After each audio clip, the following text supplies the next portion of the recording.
help you? Take your hand off me.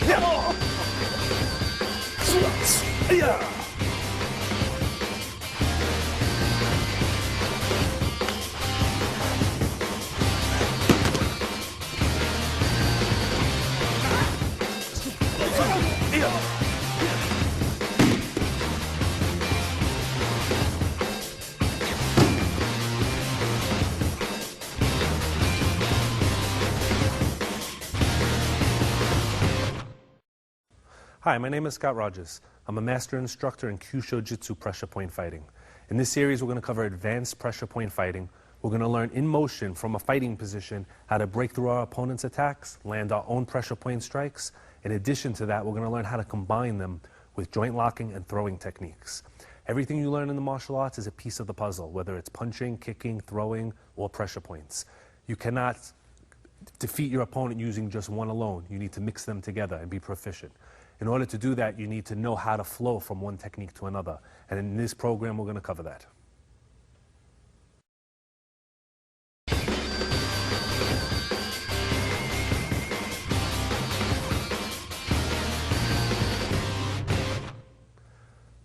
In order to defend ourselves, there's only 3 positions that we need to train in. One position is the one that I'm standing in right now, which is relaxed. This is the way you are most of the time. If I'm facing Dusan and I'm here and he punches me, I have to defend from this position. So all of my attacks have to bring my hands up. If he comes in low, I have to defend from this position. If he throws a hook, I have to defend before I can attack. Now, sometimes you will not be standing in this position. You'll have a chance to raise your hands before the attack. If you do, that's a benefit to you, but it's not something you can always count on. That's when we go into what we call a fighting position. There's only 2 positions to use that make sense: the hands outside and the hands in the center. And I will explain the difference between the two. If I just stand in a basic boxing stance and he stands in front of me ready to punch, he has a choice to punch me straight, to punch me in a circle, to punch me going up. I have to determine what he's doing. If he's fast, that's going to be very difficult.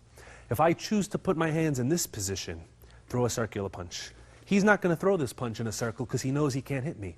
So what I'm doing is telling him, go between my arms. And as soon as he does that, I'm prepared for it. So I've eliminated half of his punching. And now he can no longer throw circular punches, but he has to punch straight. Even better than that, though, is to take away his ability to throw straight punches. The shortest distance between 2 points is a straight line. If he can punch straight, that will be much faster than if I force him to constantly come around. So now, if I place my hands in the center, when he goes to punch very straight. He's not going to punch my hand, so he's going to go around my hand, which will make it easy for me to get inside on him and throw my attacks. Couple of important basics, no matter how advanced you are, you still need to cover these, is that your hands stay in your center line. Your center line is the imaginary line that runs from your nose down your center to your belly button. Your hands stay here, and they have to stay in his center line, your opponent. So if I'm facing him and he moves to the side, and I stay here, this is no good, because now he can attack in a straight motion. So when he moves, I move with him, move back the other way, and I stay. The second really, really important thing is I have to move forward. If I move backwards or I don't move, being able to defend against these punches becomes more difficult. So if he stays here and he throws a right punch and I stay here, if my hands don't work perfect, I'm going to get caught with that punch. But if he throws that same punch and I move in, I'm already inside the punching range. I'm also inside this punching range. It's going to be very hard for him to hit me. So basically what we're looking for is to stay in the center line, and we're looking for the opportunity to move forward. The last thing that I think about is blocking his hands. If my hands are in the middle and I move forward, the block will happen by itself. What that means is that in the beginning series, we learn to block with our hands. And that's good as a beginner, but as you get a little more advanced, we just move in and attack right away. The action of us moving in and our hands in the center will automatically block anything that's coming at us, pretty much making us impossible to hit, which is a good thing.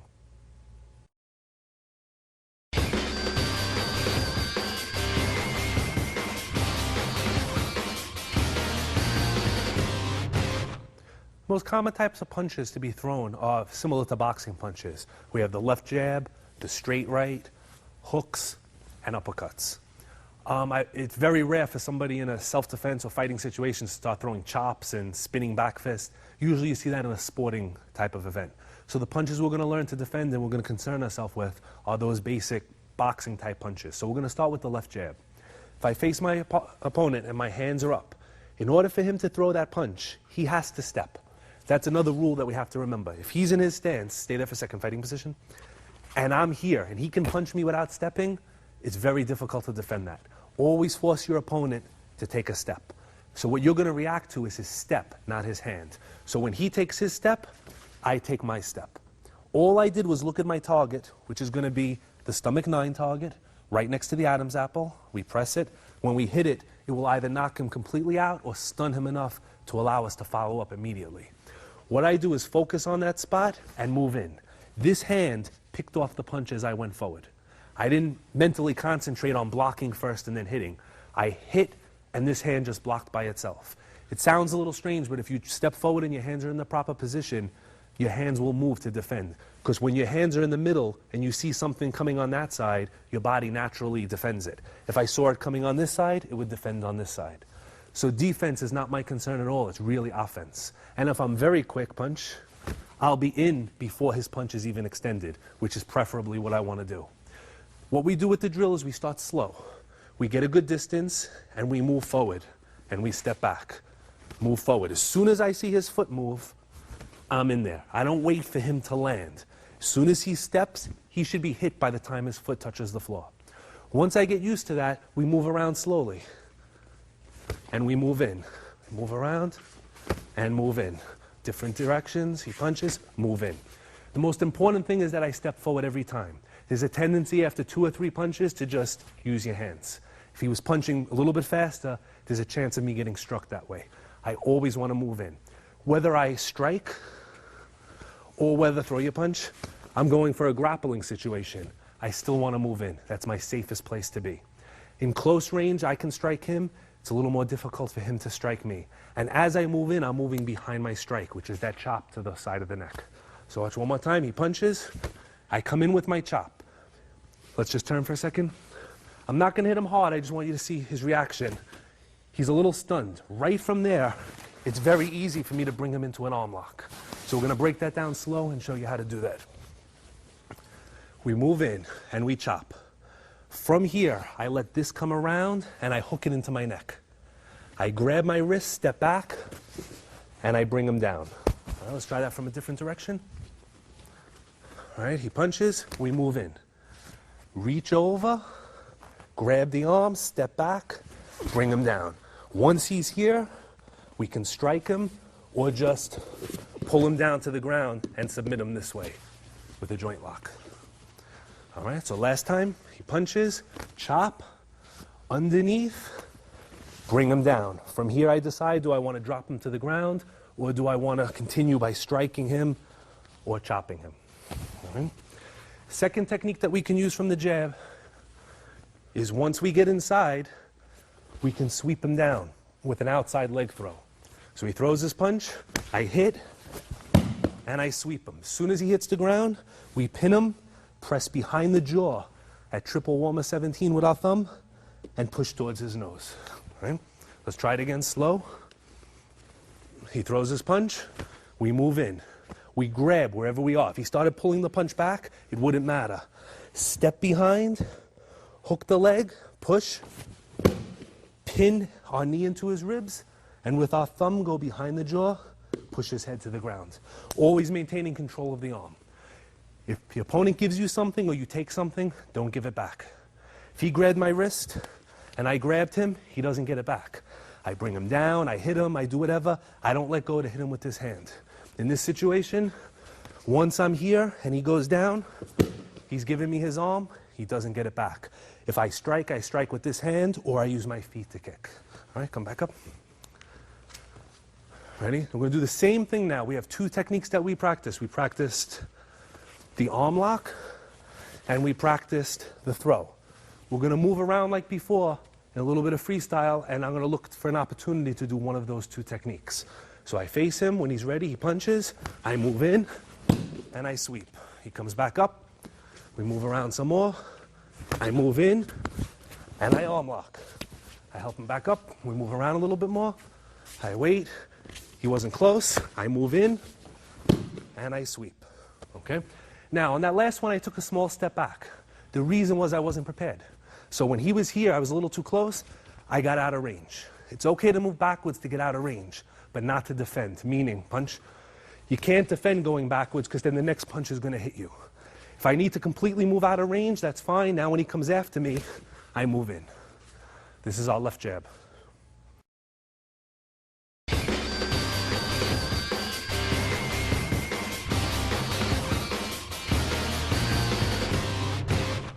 The next technique we're going to defend is the right punch.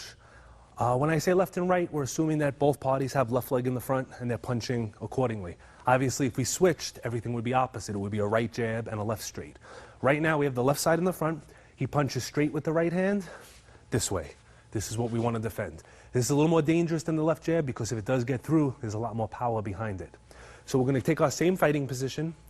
Now, when he throws his punch this time, I don't want to chop this side of his neck because I'm leaving myself exposed.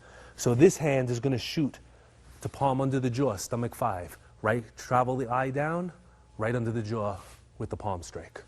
So when he throws his punch, I move in and I hit to that spot with my right hand protecting my face, just in case. If I do this really properly, throw your punch, I'm going to hit him before this punch extends. And when I strike him, that punch is done. Of course, nothing works that way in the real world, so we have the other hand up just in case. So now, as we face off, he moves in, I move in and strike. Okay? We move around a little bit, I move in and strike. Sorry, ready? Again. I move in and strike. Okay? Now, once we get the basics down where we can move in and hit him comfortably, we're going to take the left hand, we're going to lift it, circle around, and lock his shoulder. So we have him in a shoulder lock now. Now I can hold him. If he punches me with the other hand, I just lift the lock higher. Or I bring him to the mat. Okay, let's try that again from the other angle. So he throws his punch, I move in. He pretty much runs into the palm strike. Front hand, my left, I circle and I grab. If he's about to punch me, I lift it a little higher or I twist. Once he's on the mat, I could continue twisting to apply pressure this way. Or, just come back a little bit this way, I can mount him and apply more pressure if I want to make sure that he doesn't get away. It's a very painful lock. If you do it slowly so you don't injure your partner's shoulder. Ready? Show it one more time. All right, I'm here. I move in, circle. I make sure he feels it. I bring him down, squat down, and continue to twist till he taps. Let's come up. All right, second technique now. We stop the punch again. We slide to the wrist, and we turn it out. When we do this, let me see this hand. We're grabbing the heart 5 point and the lung 8 point, and we're digging our fingers in as best we can. This will give us a little more power and weaken his arm slightly. So he throws the punch, especially if I knock him back, I'll be able to catch it. Once I get into this position, this is what I call a power position because there's a lot of stuff I can do. I can press his wrist to bring him down. Once I press his wrist, I can bring him down to the mat. Or, once I get him to this position, we can use the triple warmer 11 point to rub and bring him down in an arm bar. So, as he throws his punch, I bring him over and I rub, bringing him face down and controlling him this way. All right. He throws his punch. From the same position, I can take his thumb, put it under his body, turn around so we can see, lift it up, and lock him in a wrist lock here. 2 hands if I need it. So basically what I do is I put him in a wrist lock, but he can't flip because my body's behind him. All right, so we'll show that one more time. Once we get him to here, we take our thumb and we grab his thumb. And we grab the meat portion of his hand. We push it underneath. Okay? And we apply pressure with our wrist. If he gives me a hard time, this is when I strike him on the temple points or behind the neck. Most of the time, though, if he tries to punch with that hand, I can just squeeze and stop him from moving completely. And I can pretty much control him this way or release him and throw him if I need be. All right? So let's try that one more time. So now we move in, we hit him, we bring him around. Now we decide, maybe I don't want to do any of that. Maybe I just want to come up and kick him. Or maybe I just want to throw him. That's another decision, but I have time. The first 2 moves, 1, 2, I have no time. This move is quick. Now I think about what I know. What style do I do? What techniques am I comfortable with? I move right into it, and I have him. This is our right punch, and this is some of the techniques that we can use against it.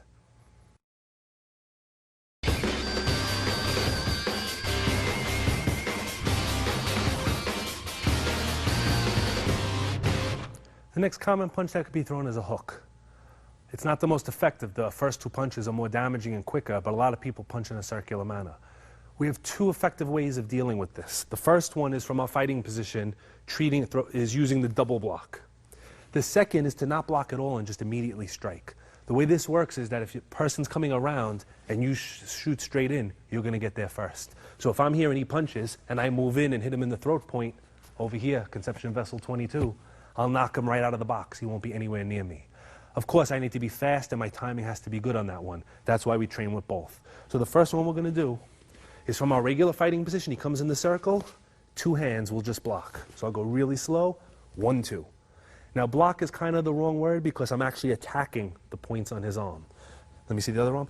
I'm looking for the lung 5 point near the elbow joint, the lung 6 point in the center of the forearm, and the pericardium 2 point right in the center of the bicep. Now being that he's punching me very fast, I can't pick which ones I'm going to hit. By using two hands to defend or strike, I'm pretty much guaranteed I'm going to hit at least one, if not both. So as I'm here, this time I hit his wrist and I hit the point on the bicep, which was fine. Once I make here, I follow up with my technique, which will be my chop to the side of the neck at the large intestine 18 point, directly center between the ear and the shoulder, and center from the front to the back. So dead straight. So as he throws his punch, 1, and chop across. Once I get him to this position, I grab his wrist and I bring him down. Once I get to that position, I have my choice of anything that I want to do. So we're here, I chop, I grab. From this position, I pass from one hand to the other, and I just step forward and bring him down. If I don't want to do that particular technique, and I decide I want to throw him, I walk behind, sweep him out, use my thumb behind triple warmer 17, behind the jaw, pin him to the ground. All right? So that one more time. He comes in with his hook, I defend, I strike, and I bring him down and pin him. If he's exceptionally slow, or if I see it coming, instead of placing two hands to defend, I immediately shoot into the neck. So I'm doing the same defense, but instead of coming to the side, one hand shoots towards his neck, and I'm aiming for the stomach 9 point. So as he comes in with his punch, I attack. From here, I could do any of the moves we did before, or I could just twist his neck and bring him over. Obviously, if you do a lot of joint locks in your style or in your system, that's what you'll follow with. If you do a lot of striking, that's what you'll follow with. So if he throws the hook, after I hit him, if I want to strike, I could come to the temple area with my palm, or I could come to the inside of his thigh point, dead center, spleen 11, and bring him across to set him up for a throw or another takedown. Ready? One more time with that one. Right? I hit, shoot across. If I want to follow up with another knee, we can hit the ribs, or we can continue by twisting his head, or one of the previous techniques that we've done. The other option is to immediately go for the strike, meaning forget that the arm is coming at all and just move right in and hit. This arm will be here to protect me, but it'll only protect me if I make contact with him, which means if I miss this, this won't be enough to stop the punch. This is the key. My front hand coming to his jaw stops that punch. This is here just to make sure that the hand doesn't touch me. All right, so let's switch sides for this one. So timing's important. He punches, I move in and hit him. Immediately, we follow up with the chop, so large intestine 18, or we follow up with a choking technique, or a throw, or a joint lock that we've shown before. But the key is speed. We're here, move in immediately. I don't want to hit him again, so I'll go a little slower. Once you strike him, that takes all the power out of this arm. It allows you to follow up with other techniques. This is our hook punch defense.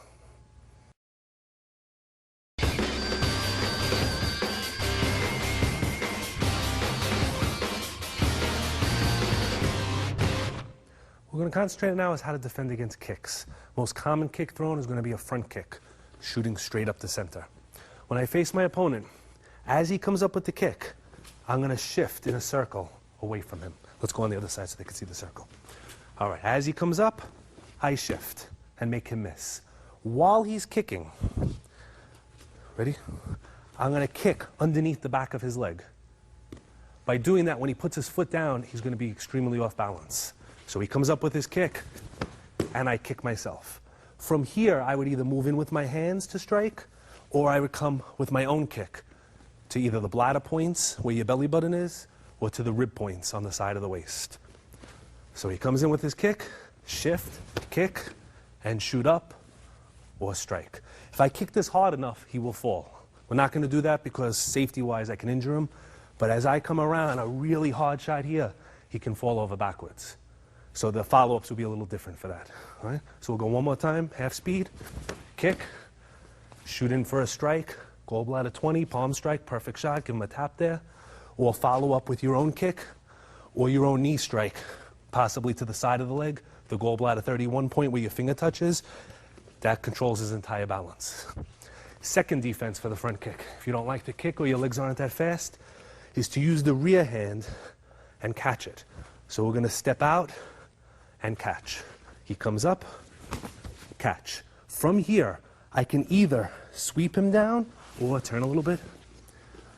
I could go into the stomach 11 and 12 points in the collarbone and press to bring him down. All right, so I'll show them one more time. All right, so he comes up, I shift, press, bring him down. From this position, I can strike. I could go for a foot lock, right? I could go for a knee bar. There's tons of stuff that I can do. All right, let's try it one more. Let's do it from the other angle. All right, I move out, catch, fingers shoot in. Just look up so they can see it. Fingers shoot in to the collarbone and down, and control them. That's how we deal with front kicks.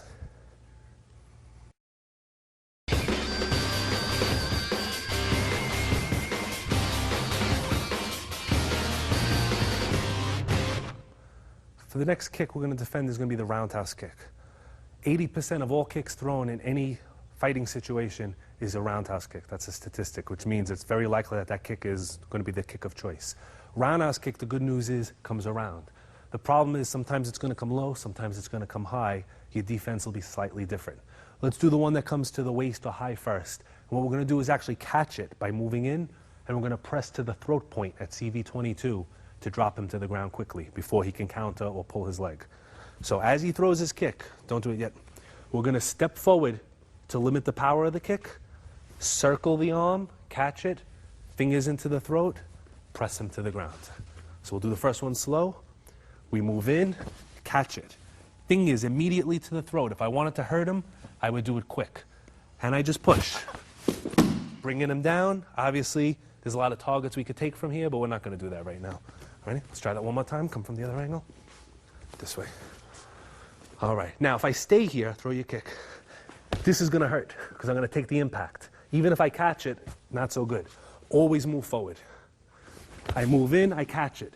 I took some impact, but it was nothing like it would have been at the end of the kick. Fingers into the throat point, bring him down, maintain control of the leg. From here, it would be very easy to shift into a grappling situation and pin his lower body. Right. Second defense, if he kicks a little bit lower. If he's coming low, do it slow. I'm not going to lean down and try to catch it. I'm going to take my front foot and stop it before it even starts. Then I'm going to throw my own kick to the bladder points. There are 3 points below the belly button in a straight line. Bladder 3, 4, and 5. So as we're here, 1, and throw my own kick up. Okay, so one more time, he comes in, stop it, throw my own kick up the middle. If I decided I didn't want to throw the kick, I would stop it, twist his head, and go for a takedown or a throw. So that's one option. Let's try that one more time. I use my front foot, I stop him at the hip joint, twist him over, and follow up immediately. All right, so roundhouse kick.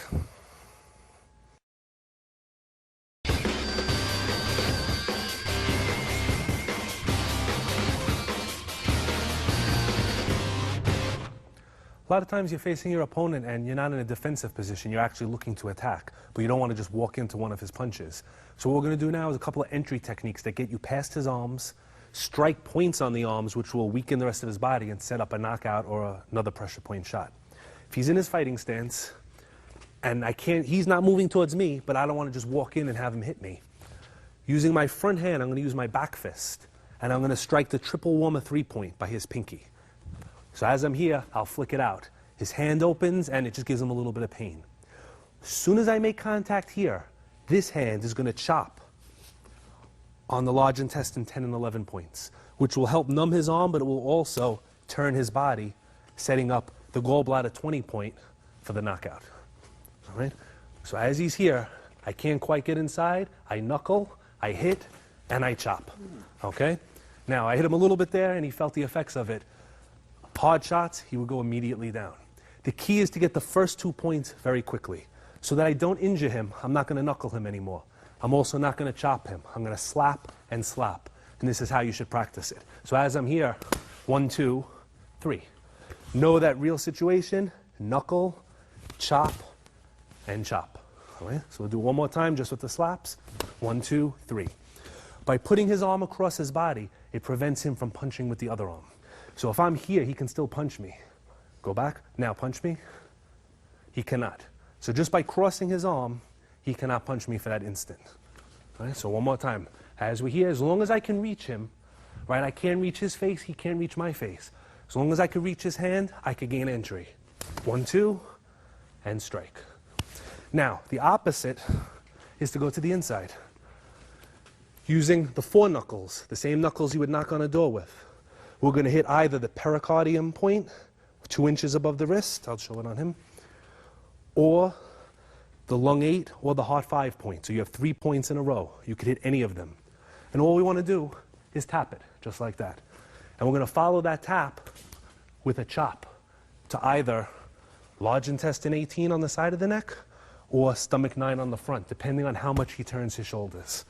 So again, I can't reach him, he can't reach me, but I can easily reach his hand.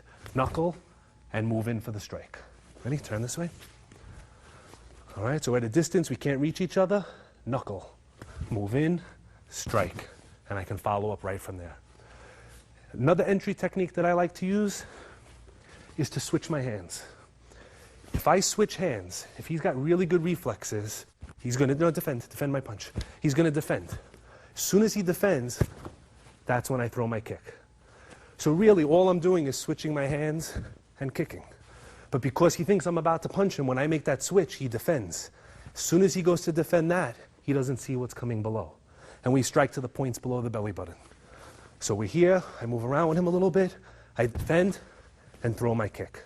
And that's how I gain my entry. All right? Defend, throw my kick. So these are 3 ways to get inside your opponent in an offensive manner.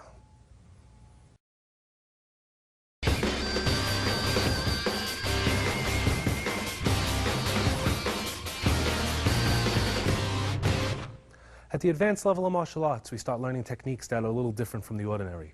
One of them is the power slap, which is what we're going to do now. Sometimes it's referred to as the iron palm. A power slap is using the palm area to strike, but it's not using the palm heel like when we hit the jaw. It's using the center of the palm in a slapping motion. It's different from a slap in the sense that we're not hitting with the fingers. What we're trying to do is send a vibration through the person. So it's used best on areas such as the skull or across the chest, areas that are firm, as opposed to the stomach or the legs. The way we practice it, it's a completely relaxed technique, meaning that the wrist needs to move. It can't be stiff. So what we're going to do is, we need a partner for this. A partner will tell you whether you're doing it properly. If you just hold the target, you'll hear a loud sound, but you won't know. So we have the partner hold the target on his chest. Through the 3 inches of foam, if we can slap it and he can feel it, you know that you're doing it properly. So I'm going to have Dusan hold the target, and we're going to demonstrate it. What we want to do is loosen the wrist each time. Let's turn a little bit so they can see the wrist. Loosen the wrist and slap. A regular slap would be like that, would be nothing. From here, I'm going to turn my waist and imagine that I'm shooting energy through his body and out the other side. Of course, I'm not doing that, but if I keep that in my mind, my hand will do the proper thing. My focus area is the center of the palm, and it flexes on impact. So as I'm here, and you can see the look on his face through all that padding. Now, I didn't punch it, I didn't use knuckles, no hard surfaces. All it was a slap. This can be done laterally, or it could be done coming down in this motion. So again, we stay relaxed, and we throw the slap. Sometimes if you do it right, a person starts coughing because it affects their lungs. A good example is if you do it to somebody and you slap their chest, they'll start coughing. So when people have a cough with babies, you slap their back. Same idea, you're sending a vibration through, shaking everything up. Usually we wouldn't be attacking to the chest, although at advanced levels you can actually attack the heart of the lungs with this technique. But it's most effective on a harder surface such as the skull. With the power slap, distance is not quite as important. If he's holding the target, if I come from a really big distance, I'll actually generate less power than if I come from short, which is good because in real situation you can't come from back here and expect somebody to be there when you hit them. So basically what I do is I start here, and this is the maximum distance from the target that I want to be. I loosen my hand, and everything from power always comes from your hips. Never just stick your hand out. Always turn the waist. Even though we're striking with the palm, it's our entire body that's generating the power. Loose and fast. We're not pushing, we're not using muscles, it's more like a whipping motion. So as we're here, and you can see his whole body folds, he breathes out, you're basically knocking the wind out of him. If you did this without a target, it would be very dangerous. So whenever you practice, always through a target. And usually you want to practice with somebody your size. If you get a real small person, you still can do a lot of damage to them even with the target. So always be careful. Now, we know how to do the shot. Center of the palm, we come across. Where we hit is very important, so you can put that down. A number one target for this technique is 3 pressure points. Above the eyebrow, the corner of the eye, and the temple. So it's gallbladder 1, 3, and triple warmer 23. Names aren't that important, it's just important that you know where they are. So it's above the eyebrow, you're going to feel a little indent. That's 1 point. Right at the corner of the eye, there's another indent. That's 2 points. And the temple is 3.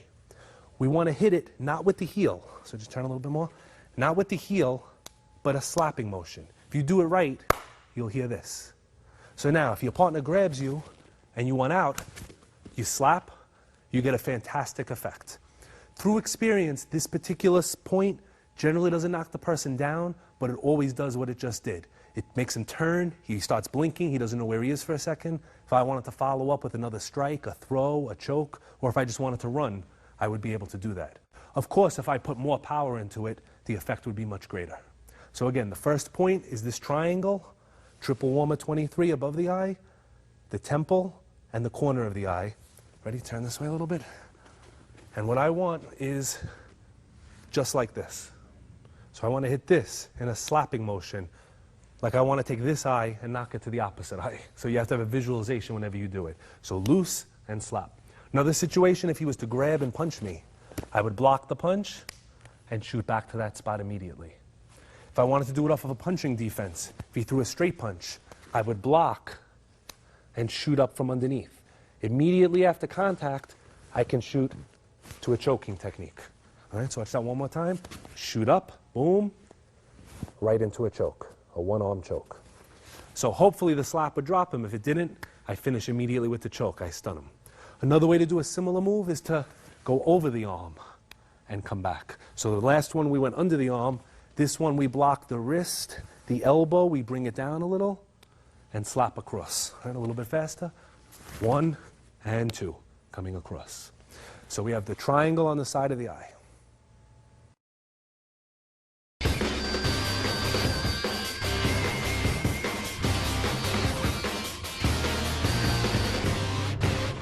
When we use the power slap, targets are very important. So we already covered the side targets on the corner of the eye. Now we're going to cover the forehead targets, some called the gallbladder cluster, which is gallbladders 13, 14, and 15. These 3 points lie above the eyebrow ridge. It's not on the eye, so it's above the bone, in the center of the eye, directly above it, and a few inches lateral. So if you follow his hairline, it's pretty much where the hair is. If you look at your own palm, you have a little hole here, a hole here, a hole here. So it forms a triangle. Your triangle is trying to go onto his triangle. When you match them up, you're hitting 3 points at once. It becomes very effective with that loose slapping motion. All right, so coming this way. So basically all we're doing is popping. We're here, boom. All right, not a hard shot, but you get a fantastic effect. And aside from a little red mark, in about 10 minutes, there'll be no evidence you ever struck him. So you can knock him down, knock him out, and not actually injure somebody, which is good, because if you could avoid hurting somebody and still defend yourself, it's always that much better. How you would use this would be against any type of a grab. You could shoot out immediately. We can combine it with other pressure points like the large intestine points on the arm and go for the shot. If he was punching us, we can move in and hit simultaneously. Okay, basically anything that you could think of. If he threw a roundhouse kick, we could catch it and shoot for that spot, helping us bring him to the ground. So we have the gallbladder cluster above the eye, in the hairline, and lateral. Same slapping motion that we hit the target with.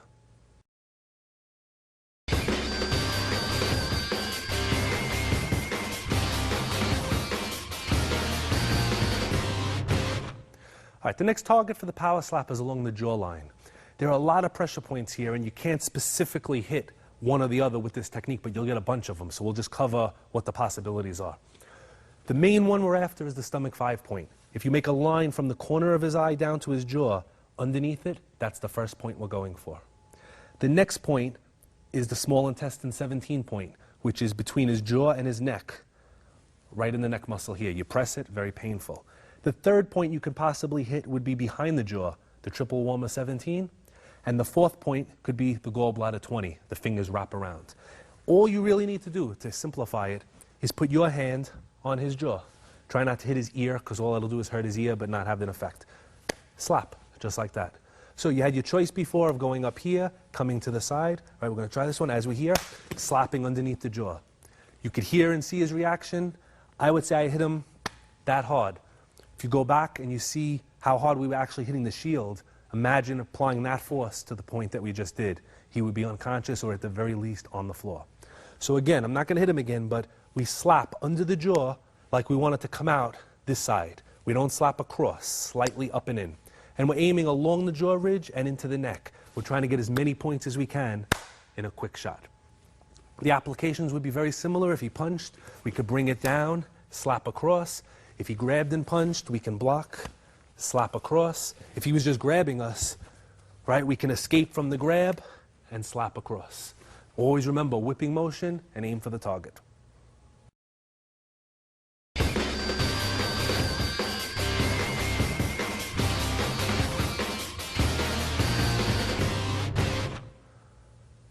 As we get more and more advanced, we want to condense our striking area to make it smaller and smaller.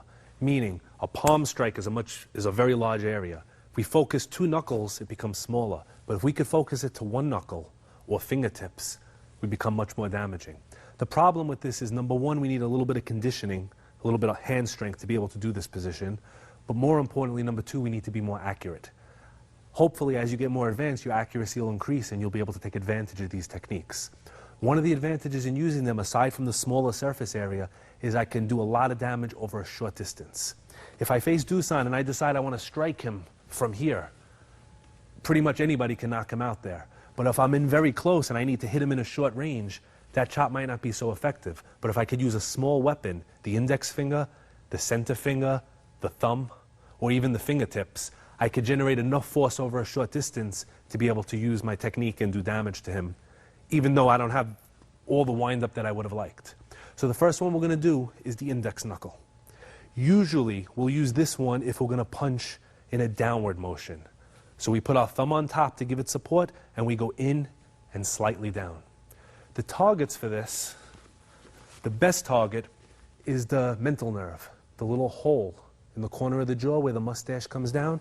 So over here and over here. And basically, we want to just place it in and down.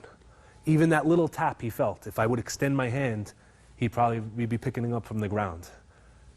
Extending down, okay?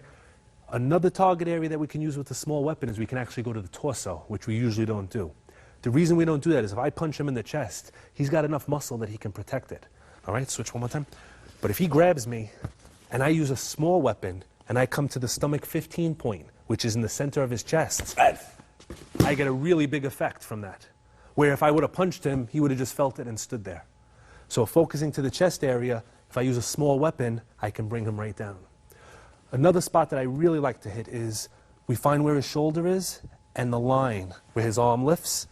There's a hollow pocket where we have 1, 2, 3 points. We have lung 1 and 2, and we also have a spleen point. We're interested in the top ones.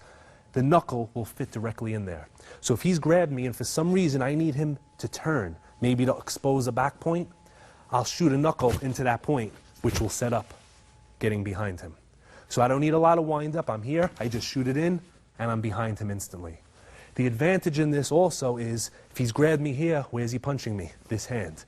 If I'm striking into this region, when he goes to punch, it's going to stop it instantly and allow me to follow up with another technique. So anytime I go down, I use this knuckle. If I need to strike in an upward motion, let's say under the cheekbone, we extend the center knuckle and we twist in and up. So now when he grabs, I cannot show you this. I can show it to you, but I can't do it to him because this one will be very painful.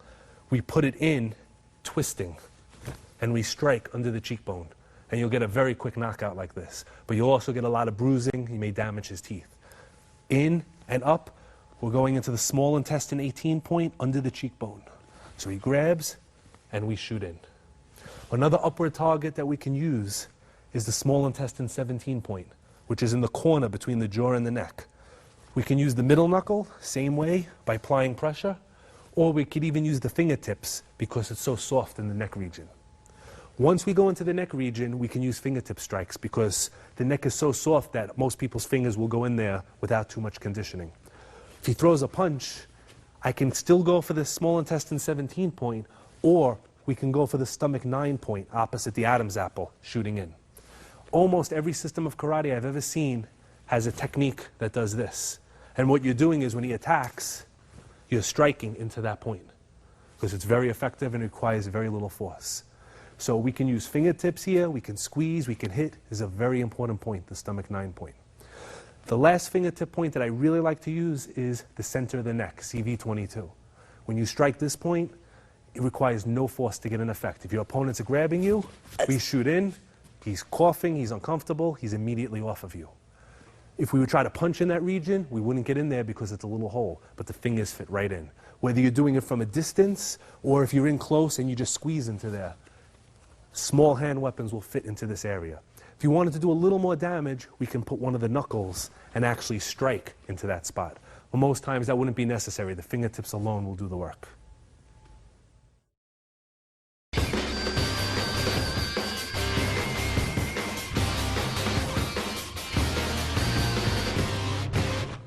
The next advanced pressure point technique we're going to cover is going to be the leopard's fist, which is basically, instead of a regular fist, it's half a fist. And most of the striking surface is on the middle knuckle, but the others are there to support it. This is a good compromise between a full fist and a single knuckle. It has more power, physical power, than the single knuckle, but it has less surface area than the full fist. So you're kind of getting the best of both worlds. Also, it gives you an extra 3 or 4 inches of reach, as opposed to if you were punching, it gives you that much more distance on your opponent. When we strike here, we strike to the neck and we strike to the rib and the cheekbone area. This can be done in a downward motion or in an upward motion. So it's a pretty versatile technique. It can even be done on an angle as if coming into the neck. First technique we're going to do is one of my favorites. We're going to strike the rib cage. We find where the armpit is, directly below that first rib is a point called gallbladder 26. You find that you will know you're on it because it's very painful. All you have to do is touch it and the person's going to react. He throws his straight punch, we slip to the outside, and we just tap onto that spot. Now all I did was this. If you came in with a shot like that, he'd be on the floor unable to breathe. It's a very effective technique and it can be used in motion. So as he comes in, we shoot it in real quick and we strike. In slow motion, all we're doing is defending and the other hand shoots straight in onto the point. Usually as he starts to move away, I'll circle the arm and bring him back, allowing me to follow up to gallbladder 20 in the back of the neck, or to control his jaw and twist his neck. Okay? No good to knock him away and then not be able to follow up, because if you didn't finish him, you're going to have to run and catch him. So it's better to keep hold of him. So as he comes in, we strike, we come onto the lung 5 point, we bring him down, we either finish him or lock him and take him out. Second target for this motion is to come in to the neck region, into the stomach 9 point. If he was to grab, all we would do is turn your neck that way and flex that muscle. This muscle here, we just want this to fit in front of it.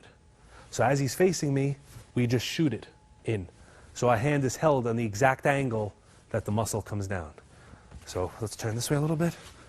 So you can see a little bit better. The muscle comes down this way, and we just shoot this right into the point, nice and quick, just like that. So person grabs, shoot, right onto the point.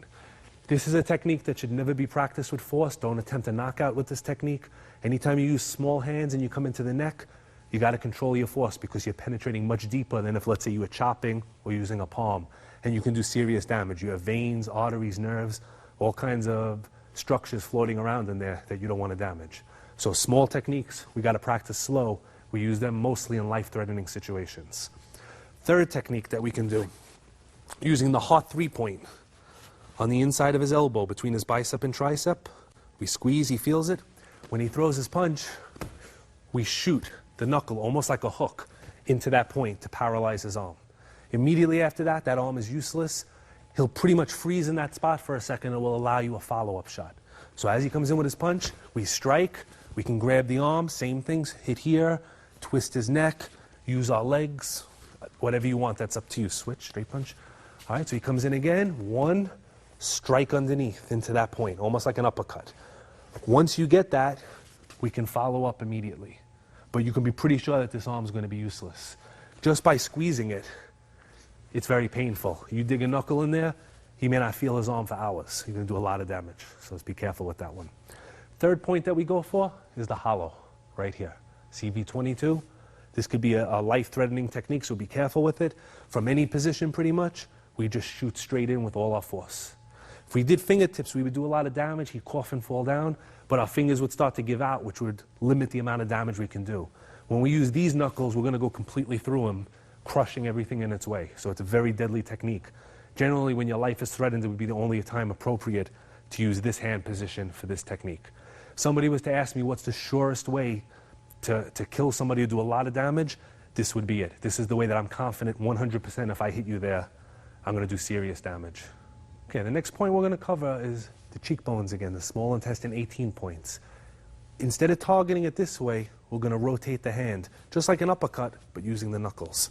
So, if he threw a punch, I move to the outside, I would shoot the knuckles in and underneath the cheekbone. If he was to grab me and pull me in close, in and under the cheekbone. It will be a short jab, snapping his head backwards. When we pick points to strike, especially at an advanced level, we need to pick points that are going to control where his body moves. There's a simple way to learn that. Feet together. Anything above his chest, whether you hit a point or not, is going to force him to step backwards. So if I hit him here, he's got to step back. He has no choice. The reason he has no choice is when my arm extends, he's not going to be there anymore. He can't fight that. Come back.